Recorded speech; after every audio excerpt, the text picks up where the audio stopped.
Hello students, welcome to another lecture. This one is on sculpture. We have sculpture and architecture left, but today we'll be doing sculpture. Sculpture is an interesting medium because of its variety. It comes in all different shapes and sizes. It can be everything from an iceberg hauled down to a city to melt. It can be fluorescent lights set up to create an atmosphere. It can be land that's shifted around to create a form of some sort. And there's also plenty of traditional sculpture, which we'll cover as well. Clay modeling, lost wax casting, and stone carving, like in the case of Michelangelo's David. So sculpture has been around for a long time, and it comes in all different shapes and sizes. Some of it is massive and very difficult to move, creating logistical challenges, or maybe unmovable in the case of land art, like Robert Smithson's Spiral Jetty. But it can also be extremely small and tiny, and barely even noticeable unless you get very intimate with it. So we'll explore all those different kinds of sculpture today, and I hope you enjoy.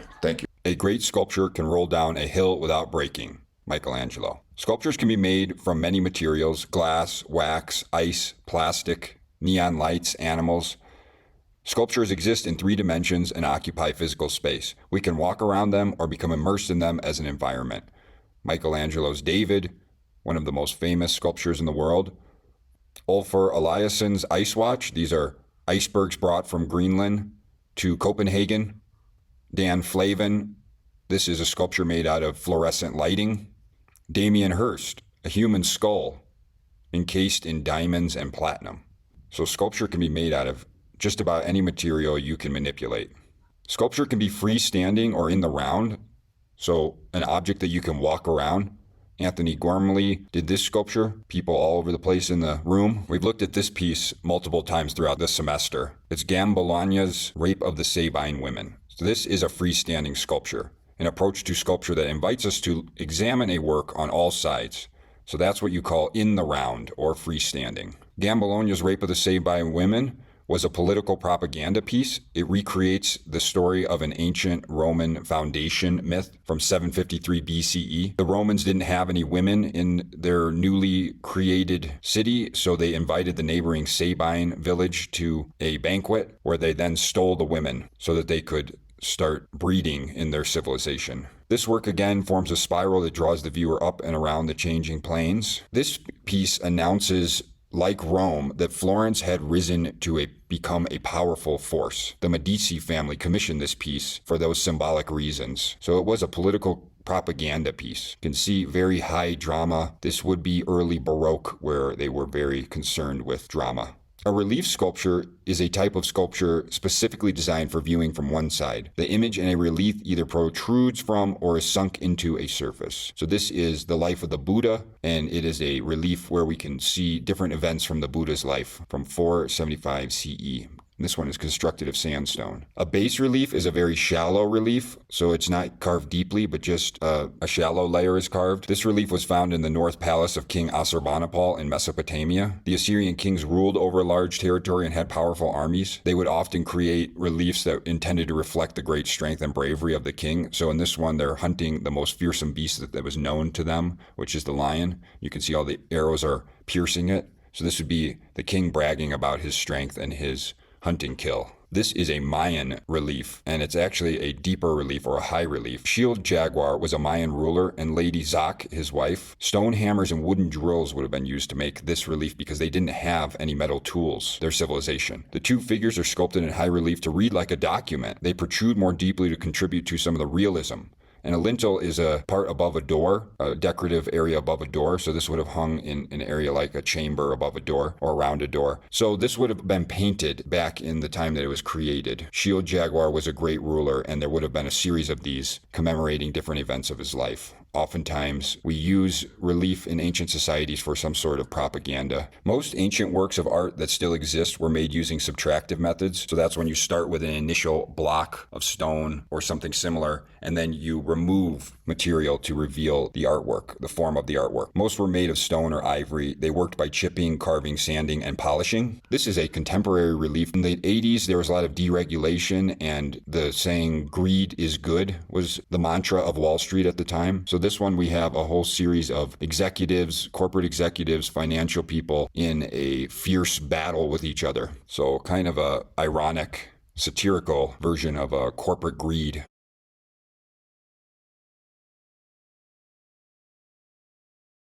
This is a subtractive piece made by Michelangelo. It's called Prisoner. It's also known as Awakening Slave. So in the subtractive method, a sculptor uses a tool to carve, drill, chisel, chip, whittle, or saw away unwanted material. And then the additive process, which is the reverse, is modeling, casting, or constructing, in which sculptors add material to make the final artwork. Michelangelo believed that sculpture was the finest and most challenging of the visual arts, and he had the unique mastery where he felt that the form he wanted to come out of the subtractive sculpture needed to be released. So he would see the form inside, and it was his job to release it from whatever block it was carved into. So Michelangelo, of course, painted the Sistine Chapel, which we looked at, but he actually loved sculpture so much and he thought it was so much more important that he tried to finish the Sistine Chapel quickly so he could return to sculptures he was making for the tomb of Pope Julius II. This is one of his first masterpieces, the Pietà, which is Mary holding the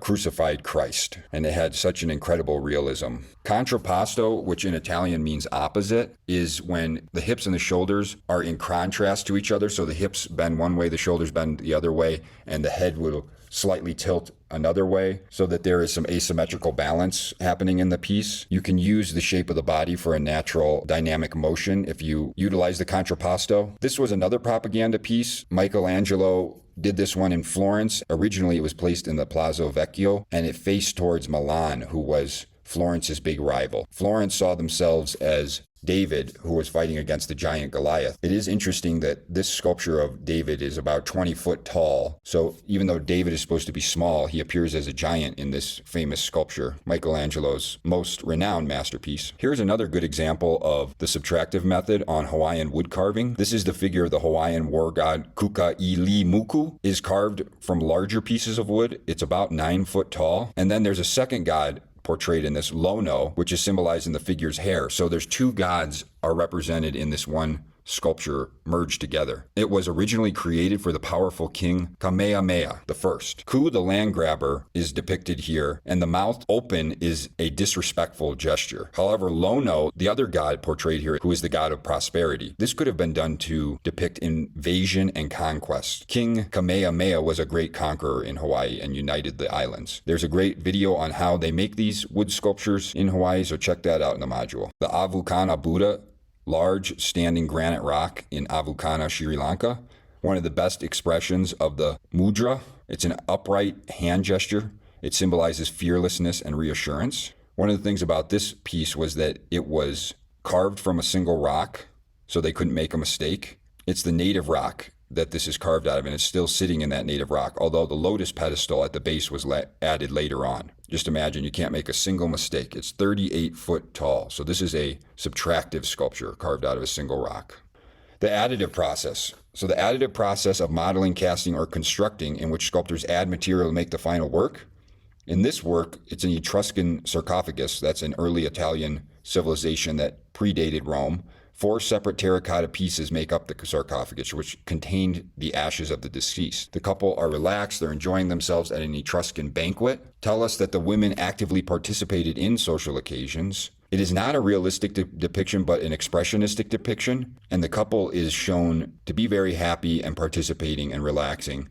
So the flavor of the event they were at is captured in this additive sculpture. The Riace warrior, 450 BCE, made of bronze. This is a wax casting process, the lost wax casting process. This process involves adding a liquid or pliable material to a mold. First, a model of the final sculpture is made. This is used to make a mold into which a casting liquid is poured. When it hardens, the result is a detailed replica of the original model. So this was made in Greece. One of the interesting aspects of this piece was that it was discovered by scuba divers in 1972 off the coast of southern Riace, Italy, and it's made of copper and tin, which is an alloy. That's a mixture of the metals. It was made when the Greeks emphasized the perfection of the body. The pose is in contrapposto, like Michelangelo's David. They think that the relaxed contrapposto stance symbolized strength and confidence. It could have been made as a celebration of victory over the Persians that invaded Greece. This is how you do the lost wax casting process. You can see first you make it out of clay, then you make a mold, you pull the mold apart,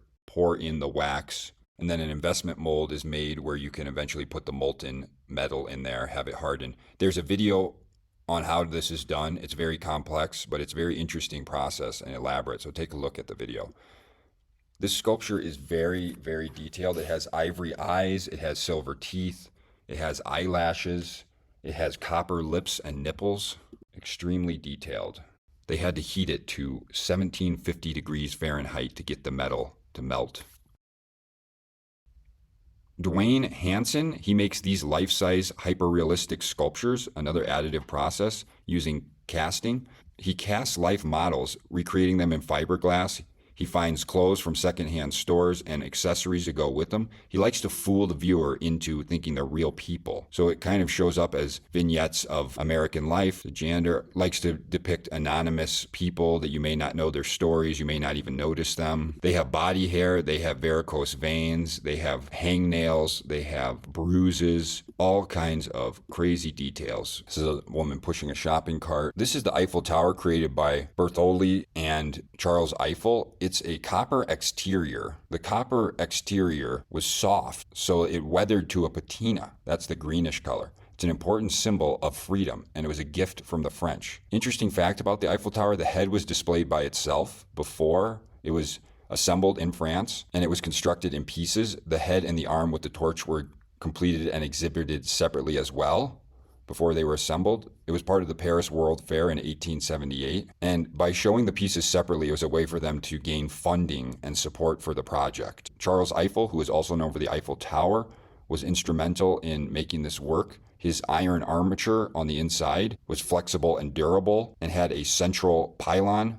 It was a feat of engineering that could withstand winds and harsh weather, and it has stood for over 100 years now. Carl Andre, the minimalist sculptor from the 70s and 80s, said there were 3 phases of sculpture. Initially, we'd be interested in the exterior, the form of the woman. The second phase, we'd be interested in the armature on the inside. And the third phase of sculpture, he claimed, would be an interest in the site itself. So the sculpture becomes the site-specific area that it's made. And we know that the Statue of Liberty is in a very distinct spot on the harbor coming into New York. It's on Liberty Island. It's the first thing you see if you're coming in on boat. So the immigrants would have seen the Statue of Liberty first before they saw anything else, welcoming them to America. So Earthworks, going off the idea of the pedestal or the site that it's at, we can move into Earthworks. This is a piece we looked at the very beginning of the semester. Artists have found other ways to represent sculpture outside of the traditional materials, the conventional additive and subtractive techniques. So some of the other ways that sculpture gets created is through earthworks, constructionist,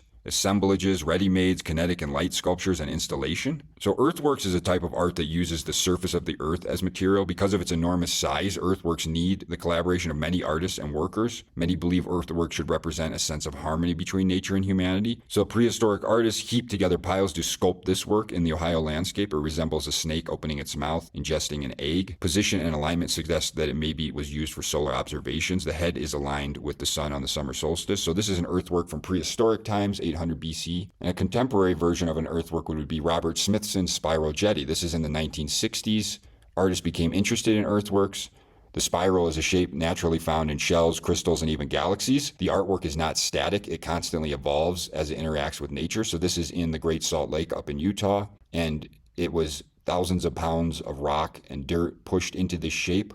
It moves towards a state of entropy where it dissolves and moves back towards the natural state of the lake. Nam Gabo did this constructed head in 1916. This is a relatively new process, uses a variety of methods to create and put together components. Idea is relatively new, proliferated with the growth of engineered materials such as plastic and sheet metal. Soviet constructivists created an entire movement based on these techniques. The constructivist artist Gabo investigates the sense of space and form implied by flat planes. More interested in showing interior construction than an exterior surface, wielded the intersecting planes of metal together. It's referencing factories, prefabricated objects, and the interior over the exterior. So think about what Carl Andre said at one point. They were more interested in inside, the armature, than they were the outside. This almost looks like it could be the inner workings of a sculpture that could use an exterior potentially. Betty Starr, The Liberation of Aunt Jemima. This is an assemblage. So that's the practice of gathering objects and fabricating them into a work of art. The gathered objects often often called found objects, are repurposed so that they support the visual ideas of the artist. Saar collected a variety of found objects such as cotton, syrup labels, and stereotypical mammy doll. This explores the themes of identity. Her art examines the survival of African traditions in Black culture and challenges the stereotypes that go with these mass-produced images. See the blackface doll, the image of Aunt Jemima that's on the pancake mix. Where do all these ideas, these stereotypes come from? Thornton Dial, an African-American artist that lived in Mississippi, created these assemblages. They were both relief and freestanding sculpture, were made out of constructing together all different objects that he found on to and from his way to work. This is a classic example of what we call a ready-made. We talked about this piece earlier in the year, Marcel Duchamp's Fountain. Ready-mades are works that already exist in other forms before they are designated as art. So in 1917, Marcel Duchamp put this piece into the Armory Show in New York City to great uproar. They didn't know that no one really considered a urinal a piece of art at that time. And he did it as a joke on America, saying that America was only good at plumbing and engineering and stunk at art. Pablo Picasso did this found piece, ready-made. The artistic approach that was pioneered by Marcel Duchamp challenged traditional ideas and then was furthered by people like Picasso. Duchamp argued that when chosen and presented by an artist, any found object can become a work of art. It's appropriation. The object is altered in a way that changes its original meaning or purpose. So this, which is a bicycle seat, becomes a bull's head once it's taken from its original context and placed on the wall. It resembles more of an abstracted bull's head than a bicycle seat, perhaps. They resemble a bull's head and yet are also recognized as bicycle parts at the same time. His intent was both a serious and humorous attempt to redefine art. George Rickey, this is a moving sculpture. So George Rickey, breaking column, this is a kinetic sculpture, so it moves in the environment. We talked about kinetic sculptures back with Alexander Calder. Ai Weiwei, this is an installation and a very important contemporary piece from 2010.